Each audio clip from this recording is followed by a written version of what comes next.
Welcome to the DMF. I am your host, Justin Yance, and today my guest is Tara Graham of I.T.S. Models and Talent Management. She is a manager, and this is part one. Enjoy. Okay, I have a guest with me today. I have Tara Graham of I.T.S. Models and Talent Management. How are you doing today? I am doing well. How about yourself? I'm doing well. Good. So I was fascinated. I saw that you actually grew up in Lancaster, Pennsylvania. I did. I'm not Amish, I swear. That's usually the question I get. They're like, are you Amish or are you like people from Lancaster? They automatically assume that you know everything about being Amish. So, which I don't as well. So there's a lot of Amish in Lancaster, Pennsylvania. Yes, we are well known for our Amish country. Yes. So what is it like growing up in Lancaster, Pennsylvania? You know what? A lot of things have changed through the times. Lancaster was just a small town, but it has turned probably in the last 15 years into more of an artistic place. So there are actually a lot of production companies. We have Rock Lidditz, which is owned by Tate Towers, and they have all the big names in music coming to actually perform, test out the sound, put their concerts together before they go out on tour. So there's a lot of interesting things happening in this small town. Cool. That's Yeah. awesome. Did you always want to be involved in modeling and acting? You know, I can't say that I did.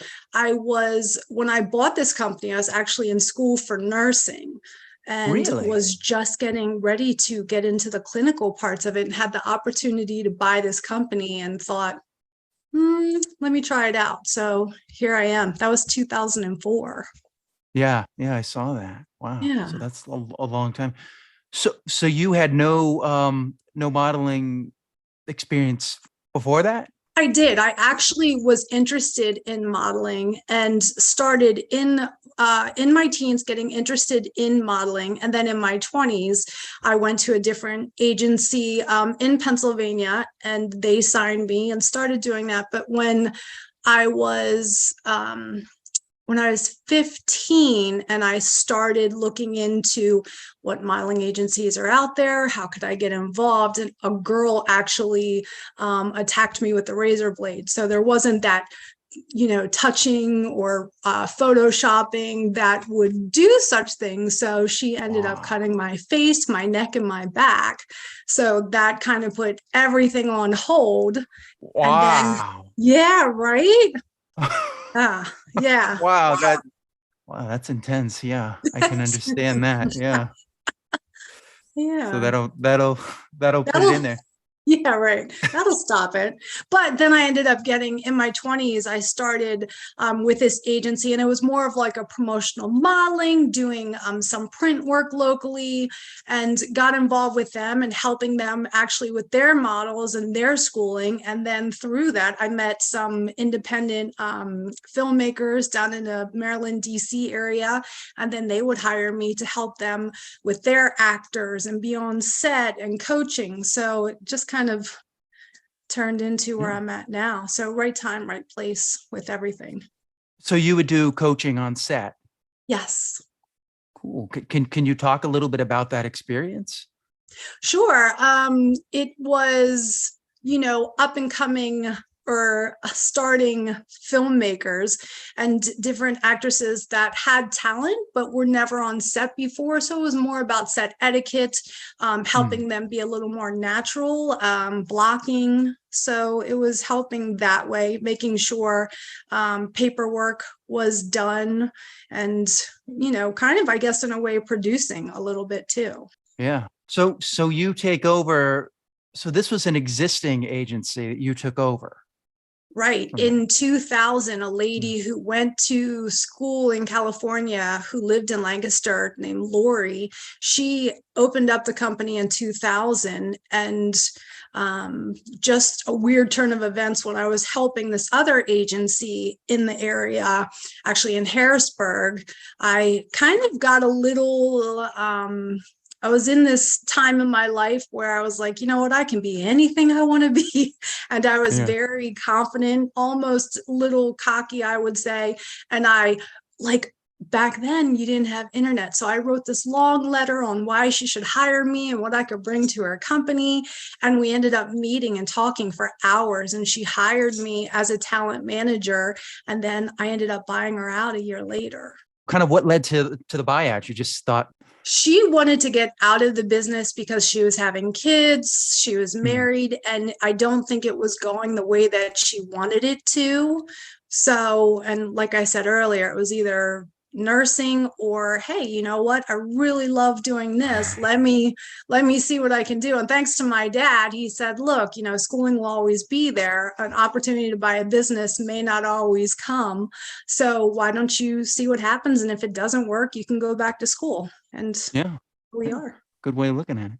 Now, did Yeah. you rebrand the previous agency? Was it always into the spotlight? It was always in the spotlight. I thought it would be cool if I would call it I.T.S, which has probably, I Yes. probably would have named it something different now, but Yeah. I did try to shorten that. And I opened it up to representing all ages. So it was more of a kids agency. So we Mm. started representing all ages of talent, opened up the markets from New York, all the states down to Virginia, are our main territories. And then sporadically, we've done stuff in other states and also internationally. So that's been exciting, union and non-union talent. So those are some of the changes that we made. Talk a little bit about what your company does, what your management company does. Sure.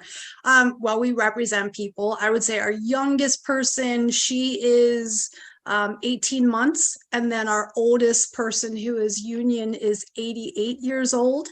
And we place them in movies, TV shows, commercials, industrials, voiceover, theater, and also print work. Do you enjoy developing talent? I do. There are some people it's a little harder, and then you just have to hold their hand a little bit more and work with them a little bit more.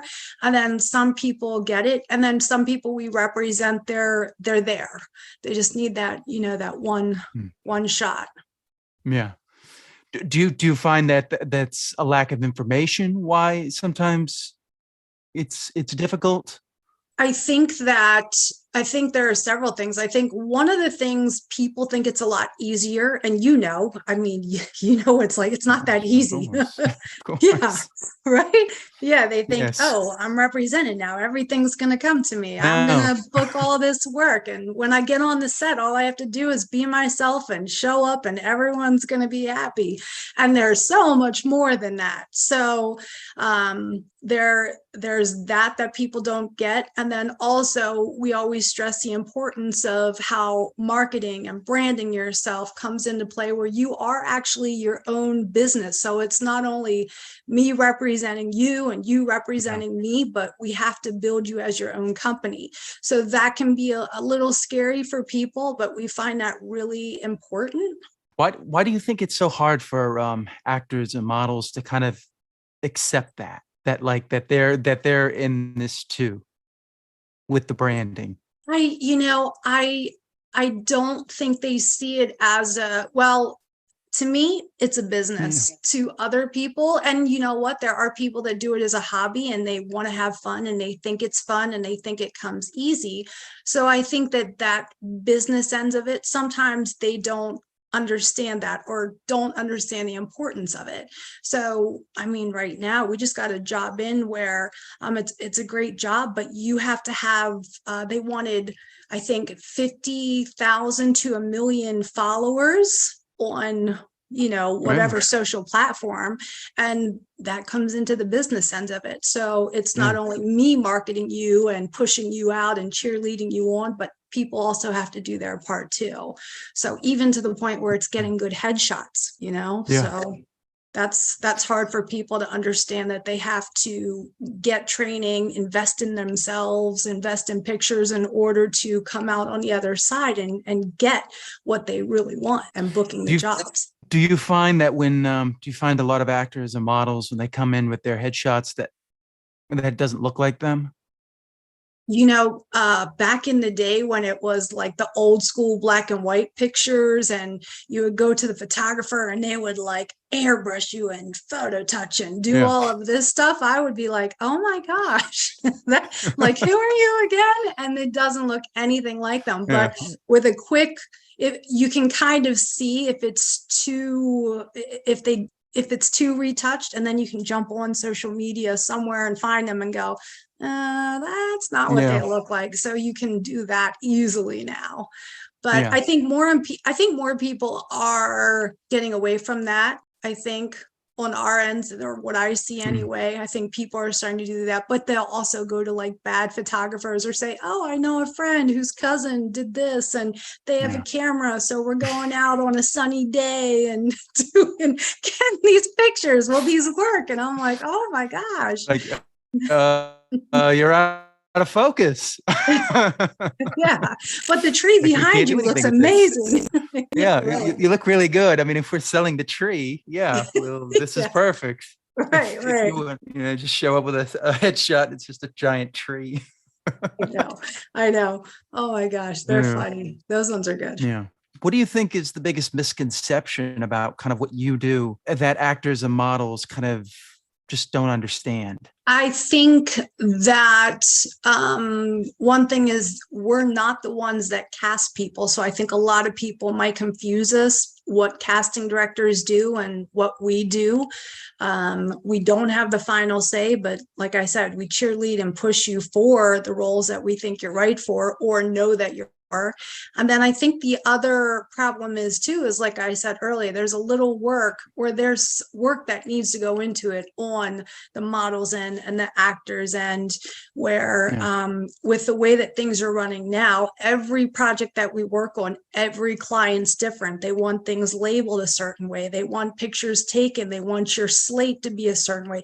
Every project's different, so a Yep. lot of it is, hey, you got to follow these rules, make sure you check the list off of everything we're sending Yeah. you. And I think they get frustrated, or they think that I can do it for them, and I can't, to a certain extent. Yeah. Yeah, Yeah. so I think that's tough. No, that is something new that's kind of happened. Well, not really new, but it's more and more of different labelings. It's like, okay, Yeah, no, we want this space here. Don't do that. Put that right. here. This capitalized here. Right. Now, so let me ask you, do you prefer self submissions, or do you like going in person and doing those I, auditions? usually if I can, I go to someone, and so that I can just be in the camera and just act Okay. because when you're doing the self tape, it's like I'll start self direct and I want to just be able to just like go into that. But that's kind of the world we're living in now after COVID Right. is that, everything is self tape, but now you're seeing, the new business model, which is, oh, now you can charge somebody to come in and do their thing. So it's like, so it's a little bit give and take. There's some places that will still, you can come in and tape for them. And I prefer to do that if I Okay. can, just so they can see me. But you got to be able to do both. Right. Right. That seems to be the new world. Yeah, it is. Especially with like the first audition. The first audition is going to be probably self tape, and then callbacks will be in person. That's kind of how I Yeah. see it. Yeah, I see New York I've had several callbacks in person. We actually had callbacks for a commercial today. And it was right before I jumped on with you, and the Yeah. casting director sent out an email and said, just so you know, we're virtual or Zoom callbacks. Like, it's not okay for you to be in your car for a callback. And there was a person that was actually driving while we were doing the callback. We had to tell them to pull over. Why would we have to do that? I'm driving. I know. Yeah, callback. It's like, I'm okay, driving. yeah, it's like then you get in a wreck during the during Yeah, the right. shoot. It's Could like, you well, imagine? are you okay? Yeah. Yeah. Are you acting right now? Should we call 911? I'm not sure. We call 911. Where are you located right now? I mean, yeah, Send I mean us. that's scary. That people Oh think that my they're gonna gosh. drive in the car and still act. It's like, no, you got to pull over. You Yeah. can't. Yeah. Right. Yeah, You that's know, the business part of it that people I think yeah. kind of miss out on. How do you feel? How do you like an actor and a model to work with you?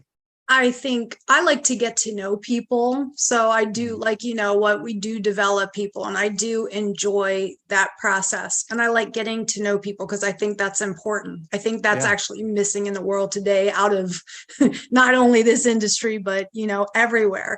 So, and the more I know about a person, the better I am at getting them in front of people or promoting them to different projects. yeah, So I have people that, obviously we keep in touch. I follow them on social media, see what they're doing, see what's new. I have people that touch base with me every week. I do a lot of emails. We do text messages. So they're always able to get a hold of me anytime they yeah. need. Well, that's good. So it's so kind of a one-on-one relationship in some ways. Yes. What kind of training do you think actors should have? I think it's very important to take acting classes. I mean, with everything that's out there through Zoom, I mean, you Yeah, don't have to be because, back in the day and they were like, "Oh, you're in Lancaster. It's like LA and New York. There's nothing else that exists except for yeah, these two areas. What do you mean you're in Lancaster? What are you going to do for us?" And I'm like, "Oh my yeah, gosh. Okay." So, we would have to work a lot harder, but I would always say, hey, you know what? We might be a small town from a small town with small town hospitality, but I can play with the big dogs. So we yeah. would, do what we could up there to showcase that. I think the important thing too is, or I'm sorry, what was the question that you asked? It totally just went Um, the other way. what kind of training Oh, do you think training. actors Yeah. and models should have? Yeah, so I think with acting, I think doing any classes you can take, I a lot of improv I think is good. So Yeah, there are so many classes out there and really good teachers, so you don't have to travel to New York because we used to have people that lived in DC that would go up to New York for classes every week. And I was oh like, "Oh, yeah. you're hungry. I like it." And now you don't have to do that. You can take I classes from your own home. I would be in those classes with people from New York, and I'd be like, "How are you doing that? You're going all the way up from Washington, D.C. That's insane." I Yeah. think it's a pain going all the way coming down from Harlem. You're coming on a bus. I'm like, "Wow, yeah, that's But amazing." it's funny too is the people, and you probably ran into this, like the people that are in New York. So we represent probably close to, I would say, close to 400 people, right? Which Mm, sounds like a lot, but yeah, the people like that are in New York, my New Yorkers are like, I'm like, hey, how far are you going to travel so I know what work I could submit you for? Like, will yeah, you get on the bus or the train for an yeah. hour to go to Philly? Oh, no, no, no. I'm Manhattan only. I mean, I might go to Brooklyn for some work, but I'm the city. And Wow, I'm like, that's okay, that's a long trek, Brooklyn. I know.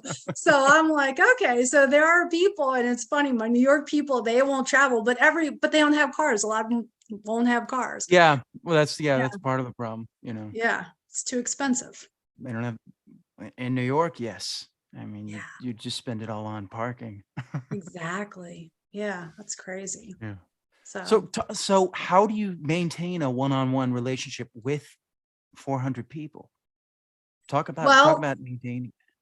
yeah, well, I think that I think you get to know the people. Like I get to know who are, like I said, the hungry people that are like, I'm taking anything. And we just keep in touch and they'll say, hey, I just started this training, or I just picked up this hobby. Here's my updated information.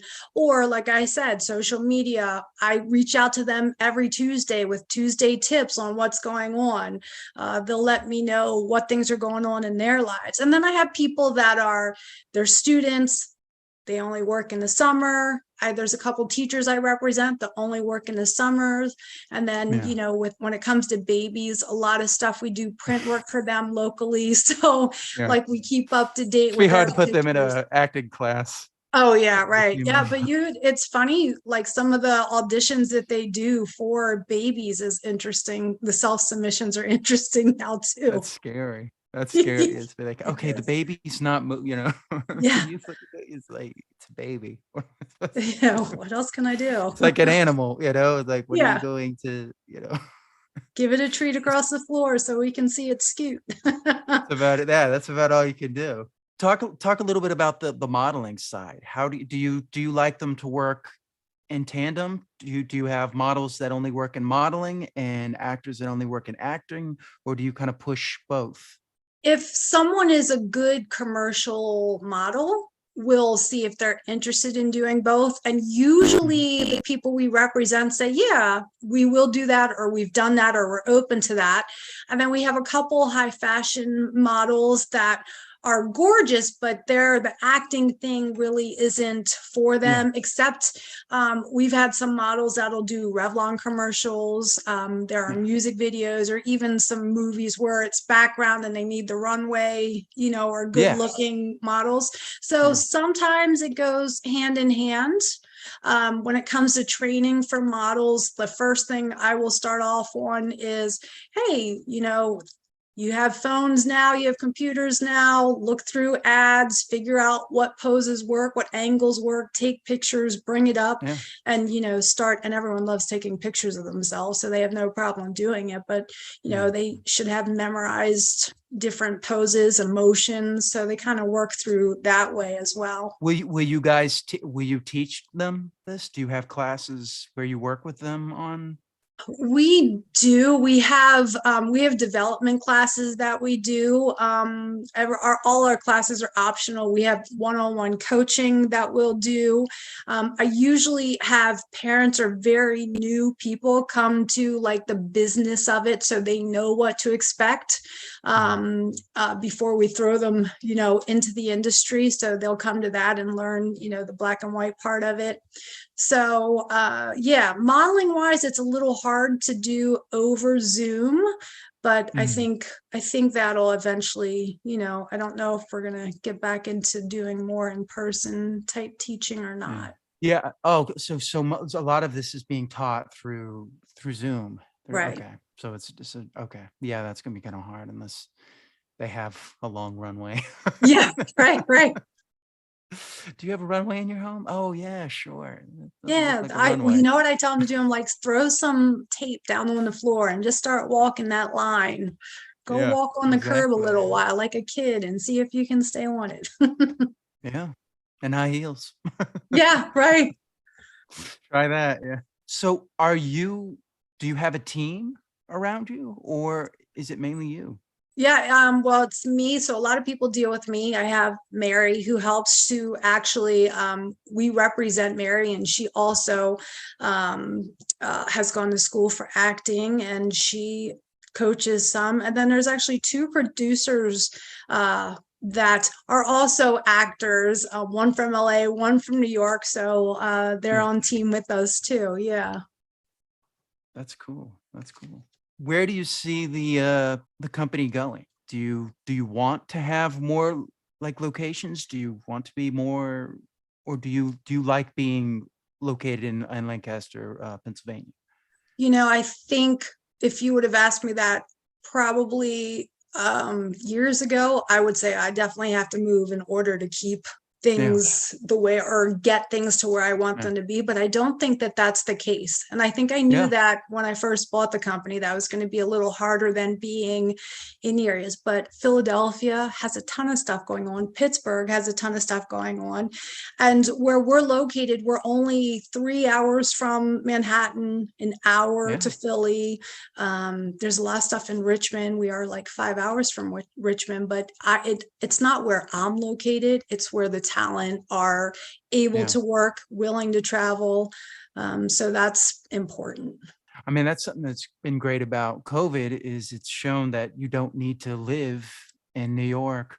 I mean, a lot of people have left LA now and are going to Texas and Yeah. New Mexico outside of it. It's just like, why do I want to be here?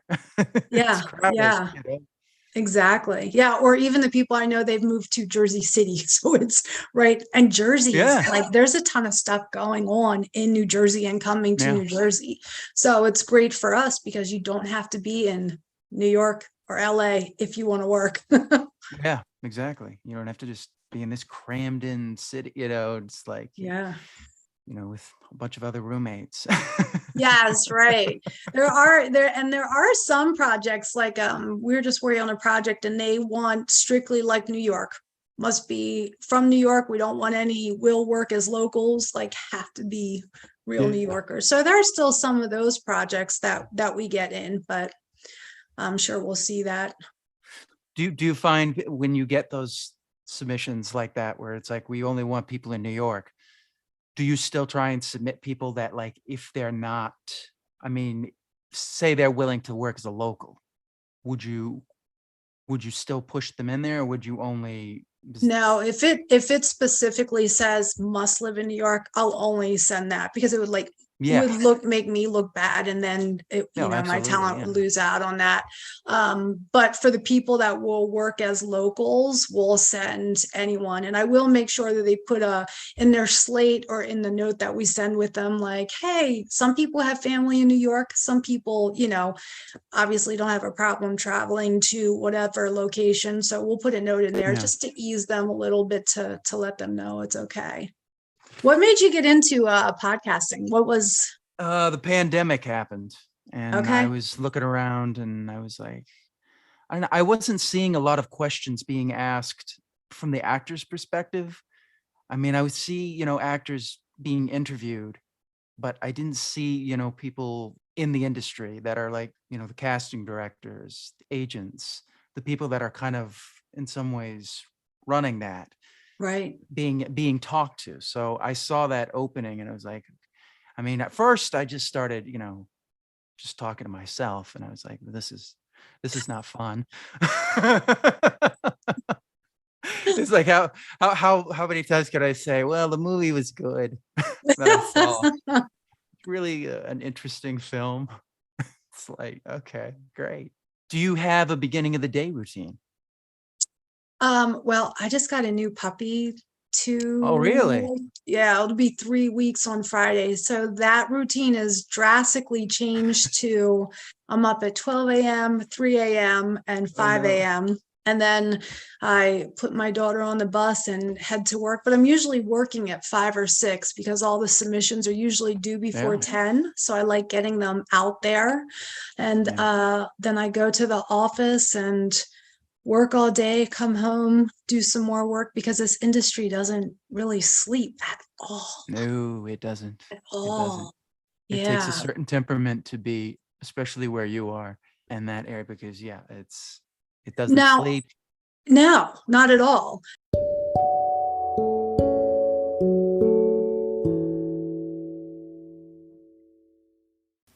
Okay, that about does it for this episode. I want to thank Tara Graham for her time. As always, you can find me at Justin Yance. Please like, share, and subscribe. And check out the YouTube channel. And I will see you next time on the DMF.